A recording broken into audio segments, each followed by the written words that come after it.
Study IQ IAS, आपका selection हमारा mission.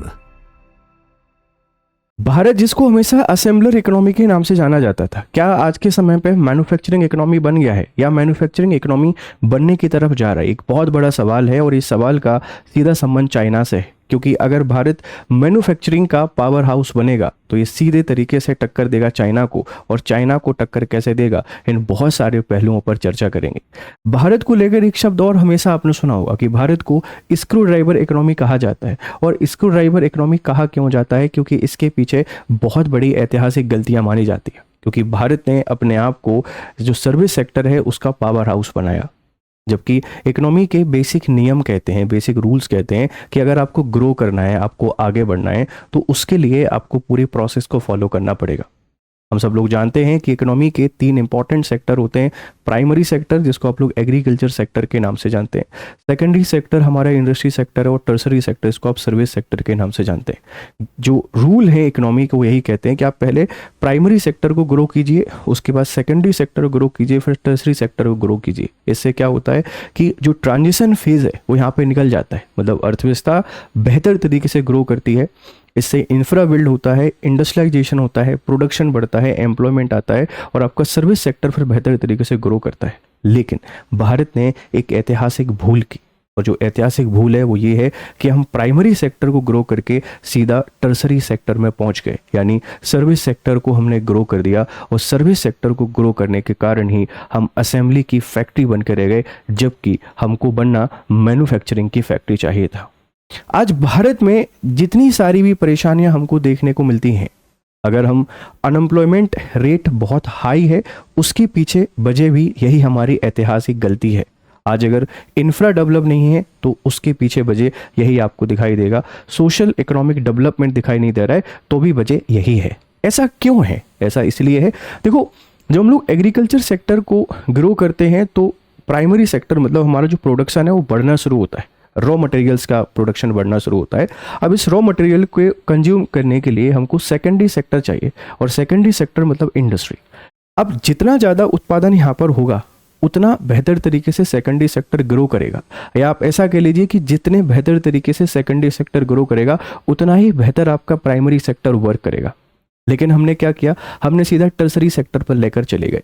अब प्राइमरी सेक्टर से जो प्रोडक्शन बढ़ रहा था सेकेंडरी सेक्टर के लिए वो नहीं हो पाया, यानी यहाँ से जो गांव से लोग निकल के शहर की ओर जाना चाहते थे, जिनको रोजगार चाहिए था वो रोजगार नहीं मिल पाया, जिनको जो विकास चाहिए था वो नहीं मिल पाया, जैसी शिक्षा चाहिए थी नहीं मिल पाई। और यही रीज़न है कि हमारी इकोनॉमी अंडर डेवलपिंग से अनडेवलप्ड से डेवलपिंग ही रही। जबकि इकोनॉमी का बेसिक रूल क्या कहता है कि अगर आपकी इकोनॉमी में सर्विस सेक्टर यानी टर्सरी सेक्टर का सबसे ज़्यादा कंट्रीब्यूशन है तो आप लोग देखेंगे कि वह इकोनॉमी डेवलप्ड इकोनॉमी मानी जाती है। भारत में अगर मैं टर्सरी सेक्टर की बात करूं तो जीडीपी में लगभग 54% के आसपास कंट्रीब्यूट करता है, जबकि यही उल्टा चाइना के साथ है कि उनका इंडस्ट्री सेक्टर ज़्यादा कंट्रीब्यूट करता है, यानी सेकेंडरी सेक्टर ज़्यादा कंट्रीब्यूट करता है, यानी सेकेंडरी सेक्टर ज़्यादा जॉब देता है, यानी सेकेंडरी सेक्टर ने ज़्यादा एम्प्लॉयमेंट को बढ़ावा दिया है, इंफ्रा को बढ़ावा दिया है। और हम यही गलती करके चले गए और इसीलिए असेंबली या असेंबलर इकोनॉमी के नाम से जाने जाते रहे। लेकिन अब वक्त बदल गया है, और वक्त कैसे बदल रहा है, कैसे भारत असेंबली इकोनॉमी से मैन्युफैक्चरिंग की तरफ बढ़ रहा है, और यही कैसे चाइना को काउंटर करेगा, इस पूरी कहानी को आज समझने की कोशिश करेंगे। उम्मीद है कि जो मैं आपको समझाना चाह रहा था आप इस बात को बेहतर तरीके से समझ गए होंगे। मेरा नाम है गौरव शर्मा, और समझने की कोशिश करते हैं भारत की इस ग्रोथ ट्रेजेक्टरी को, कैसे भारत एक डेवलपिंग इकोनॉमी से डेवलप्ड इकोनॉमी की ओर आगे बढ़ रहा है, और किस तरीके से हम हर जगह चाइना को काउंटर कर रहे हैं। आगे बढ़ें उससे पहले आप छोटा सा हमारी इकोनॉमी के इस सिनारियो को देखने की कोशिश कीजिए। देखो, हमारी जो इकोनॉमी है इसमें आप लोग देखेंगे जिस मैन्युफैक्चरिंग सेक्टर की मैं बात कर रहा हूँ, जो कि बहुत इंपॉर्टेंट होना चाहिए, ये अर्थव्यवस्था में बहुत कम कंट्रीब्यूट करता है, और बहुत कम कंट्रीब्यूट कर रहा है मतलब प्राइमरी सेक्टर की ग्रोथ भी कम हो रही है, कम प्रोडक्शन कर रहा है, मतलब एम्प्लॉयमेंट कम क्रिएट कर रहा है, मतलब डिमांड एंड सप्लाई की चेन को पूरी तरीके से फुलफिल नहीं कर पा रहा है, मतलब आपका एक्सपोर्ट कम हो रहा है, आपका इंपोर्ट ज़्यादा हो रहा है, फॉरेक्स रिजर्व का लॉस ज़्यादा हो रहा है, आपकी करेंसी की वैल्यू डाउन ज़्यादा जा रही है। इसका समाधान क्या है? इसका समाधान है कि ये जो रेशियो है आप इस रेशियो को बढ़ा दीजिए, है ना। यहाँ पर जो रेशियो आपको दिखाई दे रहा है आप इस रेशियो को बढ़ा दीजिए, और जैसे जैसे आप इस रेशियो को बढ़ाना शुरू करेंगे, है ना, जैसे जैसे आप इस रेशियो को बढ़ाना शुरू करेंगे आपके सामने जो ढेर सारी परेशानियां हैं ये ढेर सारी परेशानियां खत्म हो जाएंगी, क्योंकि फिर हम एक पूरे साइकिल, पूरे एक चेन को चलाना शुरू कर देंगे। प्राइमरी सेक्टर ग्रो करेगा, इंडस्ट्री लगेंगी, तो इसका जो उत्पादन है वहाँ इसकी खपत बढ़ेगी। अगर वहाँ इसकी खपत बढ़ेगी तो प्राइमरी सेक्टर में भी जॉब क्रिएट होंगे, सप्लाई चेन बिल्ड होगी तो वो सर्विस सेक्टर भी ग्रो करेगा, प्रोडक्शन होगा तो वहाँ भी लोगों को एम्प्लॉयमेंट मिलेगा, डिमांड एंड सप्लाई की चेन फुलफिल होगी। हमारा एक्सेसिव जब प्रोडक्शन होगा तो एक्सपोर्ट बढ़ेगा, एक्सपोर्ट बढ़ेगा तो इंपोर्ट कम होगा, और इंपोर्ट कम होगा तो जो ट्रेड डेफिसिट है आपका कम होगा, और धीरे धीरे धीरे आपकी करेंसी स्ट्रांग होना शुरू हो जाएगी, आपके इकोनॉमिक टाइज बेहतर होते चले जाएंगे, और ये सब कुछ आपको मैन्युफैक्चरिंग की पावर के कारण संभव हो पाएगा। तो अभी ये काफ़ी कम है, लेकिन सर्विस सेक्टर का शेयर काफ़ी ज़्यादा है, ये ज़्यादा ग्रो कर रहा है, और यही दिक्कत है भारतीय अर्थव्यवस्था के साथ में। तो हमने करना क्या है? हमने करना है कि हमारा जो इस सेक्टर है इसको बहुत आगे लेके जाना है। अभी हमारे पास आईटी सेवाओं का दबदबा है, लेकिन अब इलेक्ट्रॉनिक्स और मोबाइल फोन निर्यात में हमको तेजी वृद्धि करनी है। लेकिन ध्यान रखना, असेंबली से मैन्युफैक्चरिंग की तरफ जाना है, और इसको लेके भारत सरकार बहुत बड़े स्तर पर काम कर रहा है। अब ये इंपॉर्टेंट क्यों है, जरा इसको समझने के लिए आप जरा एक चार्ट को यहाँ पर देखने की कोशिश कीजिए कि असेंबली बनाम मैन्युफैक्चरिंग, इसमें असली अंतर होता क्या है। बच्चे, अगर मैं आपसे असेंबली की बात करूँ, मतलब क्या है? असेंबली का मतलब है कि जो प्रोडक्ट है, जैसे मान लेते हैं मेरे पास एक फ़ोन है, इस फ़ोन की बैटरी कहीं और से बनकर आई है, इसका जो बॉडी है कहीं और से बनकर आया है, स्पीकर एंड ऑल कहीं और से बनकर आए, मतलब जो इसका मेन काम है वो कहीं और से होकर आया है, और अब इसको हम असेंबल कर रहे हैं। असेंबल करना मतलब बहुत ही छोटा काम करना, जिससे बहुत ज़्यादा फ़ायदा आपको नहीं होगा। फ़ायदा क्यों नहीं होगा? क्योंकि रॉ मटेरियल कहीं और का लगा है, तो रॉ मटेरियल यानी प्राइमरी सेक्टर में जॉब कहीं और क्रिएट हुई है, जहाँ बना है इंडस्ट्री कहीं और बना है, मतलब वहाँ जॉब, जो सेकेंडरी सेक्टर की जॉब है वो भी कहीं और क्रिएट हुई है। अब जो ऐसा काम है जिसमें बहुत लेबर की आवश्यकता नहीं है, मतलब बहुत प्रॉफिट की आवश्यकता नहीं है, वो काम भारत के पास कर दिया है। सरल भाषा में आपसे बोलूं तो चाइना हर चीज़ को मैन्युफैक्चर कर रहा है और उसको असेंबल करने का काम हम कर रहे हैं, और यही हमारी सबसे बड़ी हार है। इसी को बदलकर अब हम चाइना को डायरेक्ट चैलेंज कर रहे हैं। तो असेंबली में क्या होता है? कम प्रॉफिट होता है, कम एम्प्लॉयमेंट क्रिएट होता है, और हमारी सर्कुलर इकोनॉमी नहीं आगे बढ़ पाती। लेकिन अगर यही काम मैं मैन्युफैक्चरिंग के तौर पर काम करूं तो रॉ लेवल से काम होता है, यानी पहले प्राइमरी सेक्टर का इन्वॉल्वमेंट होगा, वो मुझे रॉ मटेरियल ला के देगा, फिर सर्विस सेक्टर, क्योंकि सप्लाई चेन आपके पास बूस्ट होगी, फिर एक जगह मैन्युफैक्चर होना शुरू होगा, एक जगह उसका काम होना शुरू होगा, उसका उत्पादन शुरू होगा, बेसिक से होगा, तो वहाँ लोगों को रोजगार मिलेगा, और फिर हम उसी को सप्लाई करेंगे तो हमारा सर्विस सेक्टर भी काम करेगा। तो असेंबल इकोनॉमी एक छदम इकोनॉमी है, लेकिन मैन्युफैक्चरिंग इकोनॉमी एक बहुत स्ट्रॉन्ग इकोनॉमी है जो आपको पूरी दुनिया को लीड करने का मौका देती है। क्योंकि देख लीजिए, कच्चे माल से लेकर फाइनल प्रोडक्ट तक भारत में निर्माण होगा, हाई वैल्यू एडिशन होगा, R&D और टेक्नोलॉजी ट्रांसफर होगा, बेहतर नौकरियां, सप्लायर इकोसिस्टम का विकास और अधिक प्रॉफिट यहाँ पर होगा। तो असेंबल करके हम खुश हो सकते हैं, लेकिन वास्तविक डेवलपमेंट के लिए हमको क्या चाहिए? मैन्युफैक्चरिंग चाहिए। और ये चाहिए क्यों? जरा आप इसको ऐसे समझो। देखो भाई, अभी अगर मैं आपसे बात करूं, जैसे भारत की बात करें जीडीपी में, तो सेवा क्षेत्र का कंट्रीब्यूशन 50.4% है, मैन्युफैक्चरिंग का इतना है, कृषि का इतना है। हमको इसको बढ़ाना है। जैसे निर्यात की बात करें तो पेट्रोलियम उत्पाद ज़्यादा है, रत्न आभूषण ज़्यादा है, इलेक्ट्रॉनिक सामान, फिर इंजीनियरिंग, फिर अन्य सामान। मतलब हम एक्सपोर्ट में भी इस बात को देख पा रहे हैं कि जो मैन्युफैक्चरिंग सेक्टर है उसका कंट्रीब्यूशन कम है। जब आप इसके कंट्रीब्यूशन को बढ़ाओगे तो सर्कुलर इकोनॉमी आपकी बेहतर तरीके से वर्क करेगी, तो हमको बूस्ट करना है। अगर मैं आपको चाइना से कंपेयर करके बताऊं तो चाइना देख लीजिए कि हमारे पास जो कृषि क्षेत्र है ये 45.8% कॉन्ट्रीब्यूट करती है, लेकिन चाइना का 23.0% कम कर रहा है, लेकिन प्रोडक्शन बहुत होता है। हमारा ज़्यादा कर रहा है पर प्रोडक्शन बहुत कम हो रहा है। समझो इस बात को, ज़्यादा कर रहा है, रोजगार भी ज़्यादा यहीं से आ रहे हैं, डिपेंडेंसी भी इसी पर ज़्यादा है, तो ज़्यादा ग्रोथ नहीं मिलेगी। इसका हिस्सा कम होना चाहिए और इनका बढ़ना चाहिए। जो हमारा मैन्युफैक्चरिंग 11% लोगों को सिर्फ और सिर्फ कंट्रीब्यूट कर रहा है, इनका 27% लोगों को क्या कर रहा है बेटा? कंट्रीब्यूट कर रहा है। और अगर सेवा क्षेत्र की बात करें तो 40.2 2.8 और यहाँ सेवा क्षेत्र 50%। मतलब चाइना अल्टीमेटली हर जगह बेहतर कर रहा है सेकेंडरी और टर्सरी सेक्टर में, हम प्राइमरी सेक्टर में काफ़ी अच्छा कर रहे हैं इन टर्म्स ऑफ एम्प्लॉयमेंट। हमको प्राइमरी से कहाँ शिफ्ट होना है, सेकेंडरी, और कहाँ शिफ्ट होना है, टर्सरी। ध्यान रखना, अगर एक भी लू फॉल को मिस करेंगे तो इकोनॉमी आपकी बेहतर तरीके से ग्रो नहीं कर पाएगी, और यही भारत के साथ अभी यहाँ पर हुआ है, राइट, ध्यान रखना। अब मैन्युफैक्चरिंग स्थिति की आपसे बात करें तो मैन्युफैक्चरिंग जीडीपी का जो हिस्सा है ये 14.3% है, स्थिर है। सेवा क्षेत्र का जीडीपी में हिस्सा ये इतना है, रोजगार में मैन्युफैक्चरिंग का हिस्सा इतना है, और निर्यात में कम है। मतलब हर जगह कम कम कम आपको दिखाई दे रहा है। इसको बढ़ावा देना पड़ेगा। बढ़ क्यों नहीं पा रहा है? क्योंकि स्किल्ड लेबर की कमी है, क्योंकि पॉलिसी की कमी है, क्योंकि सपोर्ट की कमी है, क्योंकि इकोसिस्टम की कमी है। अब इस सपोर्ट, इकोसिस्टम और सब चीज़ें बेहतर चाइना के पास हैं, तो चाइना ने बेहतर काम किया है, और इसी को बदलने के लिए अब सरकार ढेर सारे इनिशिएटिव यहाँ पर लेकर आई है। और सरकार ढेर सारे इनिशिएटिव क्या लेकर आई है, जरा आप इसको यहाँ पे देख लीजिए। जैसे अगर मैं आपको एप्पल आईफोन की एक केस स्टडी यहाँ पे बताऊं, तो कैमरा कहाँ बनता है बेटा, जापान में। डिस्प्ले कहाँ बनती है, साउथ कोरिया में।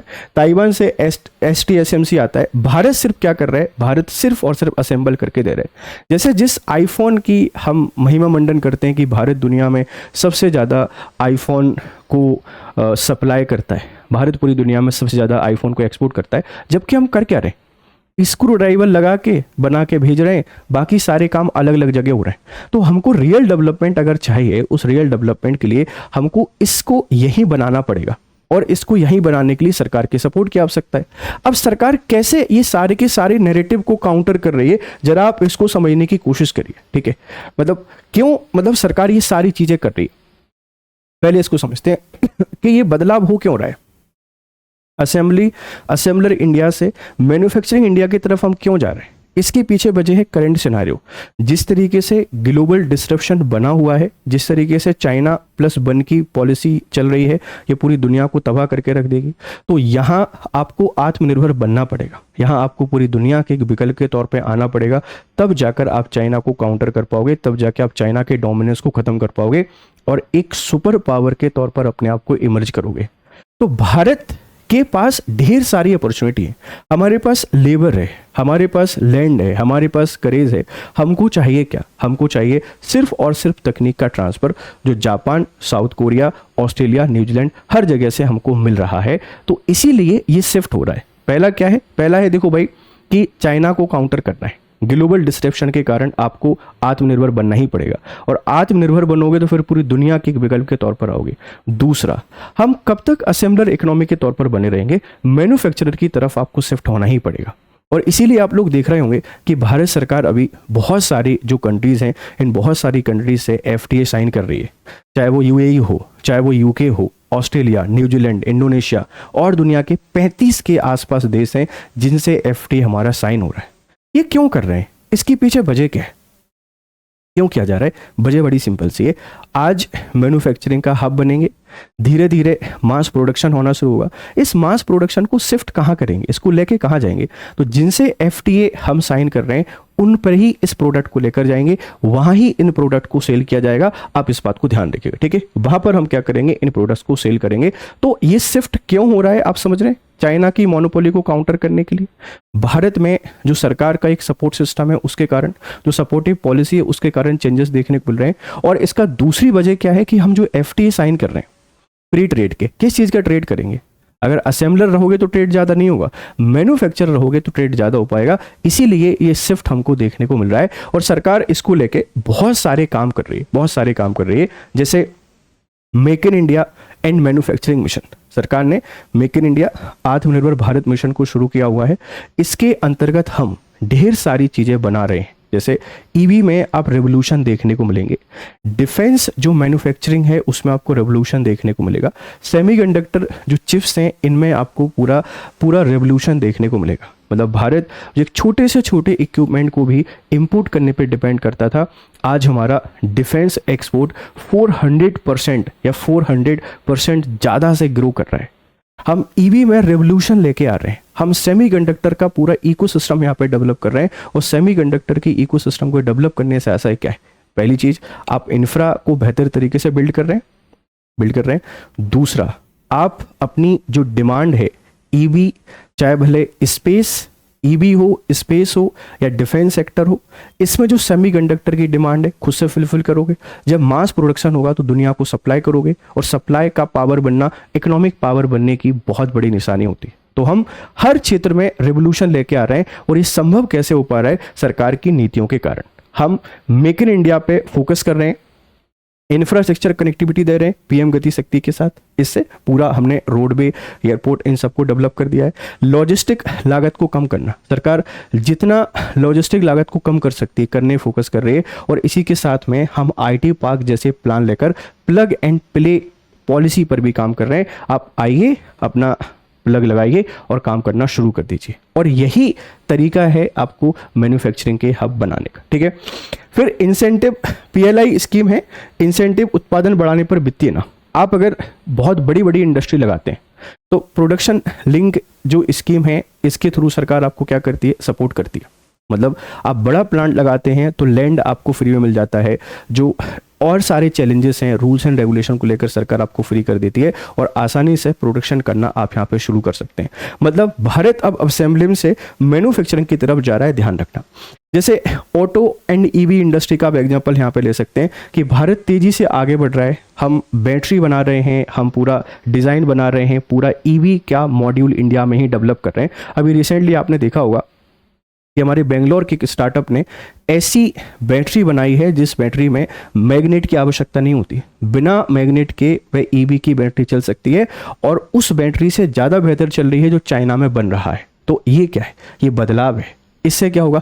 इंफ्रा बिल्ड होगा। इससे क्या होगा? ईवी के पावर हाउस आप बनेंगे, और पावर हाउस आप बनेंगे तो किसको चैलेंज करोगे? चाइना को चैलेंज करोगे। इसके ढेर सारे फायदे हैं, बच्चे इस बात को ध्यान रखिएगा।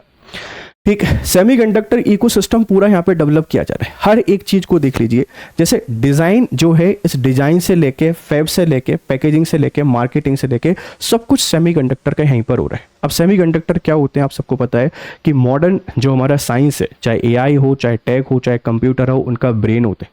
एक ऐसा प्रोडक्ट है, एक ऐसे आपके पास एलिमेंट है जो उनको चलाने के लिए बहुत इंपॉर्टेंट होते हैं।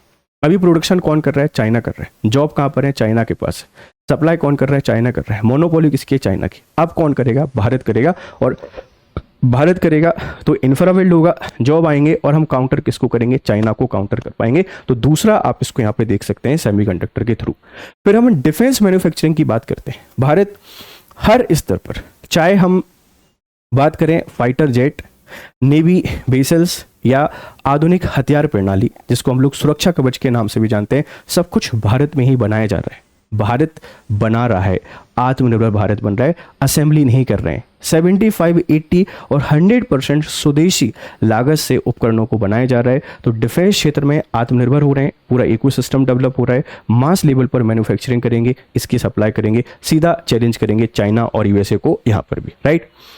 अब देखो, चीन को पछाड़ना थोड़ा सा मुश्किल है। मतलब हम लोग बहुत अच्छा कर रहे हैं, लेकिन चाइना को क्या बीट करना पॉसिबल है? देखो पॉसिबल तो है, लेकिन चैलेंजेस है। चैलेंजेस क्यों है जरा समझो। यहां अभी भी बड़े लेवल पे प्रोडक्शन होता है, बड़े लेवल पर प्रोडक्शन होता है। रॉ मटेरियल बहुत इजीली अवेलेबल है, और स्किल्ड वर्कफोर्स अवेलेबल है। बहुत लंबे समय से ग्लोबल सप्लाई चेन का हिस्सा है, तो ट्रस्ट उसके ऊपर है, और बहुत सपोर्टिव इकोसिस्टम है।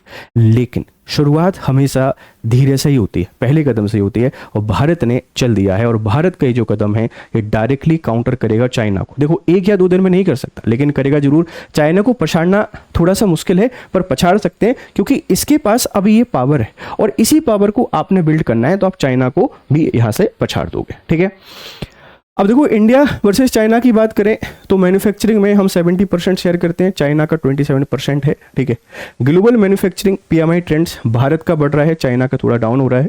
लॉजिस्टिक परफॉर्मेंस भारत के रैंकिंग में सुधार हो रहा है, लेकिन चीन अभी भी इंफ्रास्ट्रक्चर में बहुत आगे है।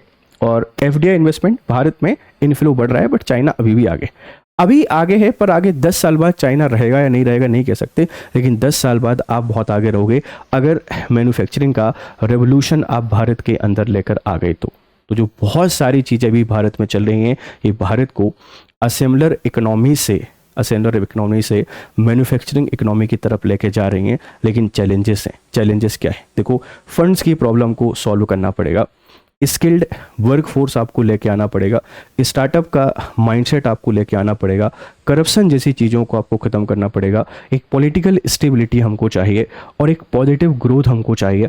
और इसके लिए आपको डाइवर्सिफाई करना पड़ेगा अपने डिप्लोमेसी है उसको, आप कहीं एक और झुककर यहाँ पर नहीं रह सकते। तो भारत अब असेंबलर इकोनॉमी नहीं है, भारत अब एक मैन्युफैक्चरिंग इकोनॉमी के तौर पर आगे बढ़ रहा है और बहुत सारे आयाम यहाँ पे सेट कर रहा है। आप इस लेक्चर के थ्रू यहाँ पे समझ पा रहे होंगे कि हमने कितनी सारी चीज़ें कर ली। देखो, प्रबल संभावना है मोबाइल इलेक्ट्रॉनिक्स और असेंबलिंग में, फार्मास्यूटिकल्स में, ऑटो पार्ट्स और दोपहिया ईवी में, डिफेंस एक्सपोर्ट चुनिंदा देशों के लिए। लेकिन अभी थोड़ी सी दिक्कत है, जैसे सेमीकंडक्टर के लिए रेयर अर्थ मिनरल एक चैलेंज है, ठीक है। डिफेंस की बात करें, सेमीकंडक्टर की बात करें, टेक की बात करें, चैलेंजेस हैं, पर ऐसा नहीं है चैलेंजेस खत्म नहीं हो सकते, हम हो सकते हैं। क्योंकि Japan, South Korea, Australia, New Zealand, हम इनसे जो FTA साइन कर रहे हैं, इनसे जो ट्रेड डील साइन कर रहे हैं, उसमें ये भी है कि जो इंपॉर्टेंट मिनरल्स हैं, इंपॉर्टेंट जो तकनीक है, ये भारत को सप्लाई करेंगे, क्योंकि भारत के पास मैन्युफैक्चरिंग की अपार संभावनाएं हैं। और यही है पूरे तरीके से चाइना को काउंटर करने का प्लान, चाइना को पूरी तरीके से ख़त्म करने का प्लान। इस बात को ध्यान रखना, हमने दुनिया के इतने सारे देशों से FTA साइन किए, MOU साइन किए, उसके पीछे की वजह भी मैं आपको बता चुका हूं। तो भारत नो मोर असेंबलर इकोनॉमी, अब हम हिस्टोरिकल रिफॉर्म की ओर हैं। और अगर थोड़े और रिफॉर्म लेके आ जाते हैं, थोड़ी और बेहतर पॉलिसी बनाना शुरू कर देते हैं, तो डेफिनेटली आगे आने वाले समय में भारत चाइना को पूरे तरीके से बीट करेगा। और एक दिन आप ये होते देखेंगे, मुझे पूरा यहाँ पर विश्वास है, ठीक है। ये बहुत इंपॉर्टेंट डिस्कशन था, एनालिसिस था। आप इसको अपने GS पेपर 3 में लिंक कर सकते हैं कि कैसे असेंबलर इकोनॉमी थी तो हमारे सामने उसके क्या प्रॉफिट थे, क्या चैलेंजेस थे। अब मैन्युफैक्चरिंग इकोनॉमी बन रहे हैं तो इसके सामने क्या चैलेंजेस हैं, इसके क्या प्रॉफिट हैं, हम चाइना को कैसे काउंटर कर पा रहे हैं, जो FTA हम लोग साइन कर रहे हैं उनकी क्या रिलेवेंस यहाँ पर है, और चाइना प्लस वन की पॉलिसी को काउंटर करना क्यों जरूरी है और भारत कैसे इसको कर पा रहा है, ये सारे के सारे पहलू आपने यहाँ पे लिख देना है, राइट। अगर आप UPSC की तैयारी कर रहे हैं तो आपके लिए बहुत इंपॉर्टेंट अपडेट है। और इंपॉर्टेंट अपडेट बेटा ये है कि आप हमारे कोर्स में एनरोल कर सकते हैं सिर्फ इस प्राइस पे, अगर GRS लाइव कोड को यूज़ करते हैं तो, ठीक है। कोई दिक्कत है तो आप हमारे इस नंबर पे कॉल कर सकते हैं और मुझसे जुड़ने के लिए इस टेलीग्राम चैनल को ज्वाइन कर लीजिए। Thank you very much, have a nice time, good day to all, bye bye. Study IQ IAS, आपका सिलेक्शन हमारा मिशन।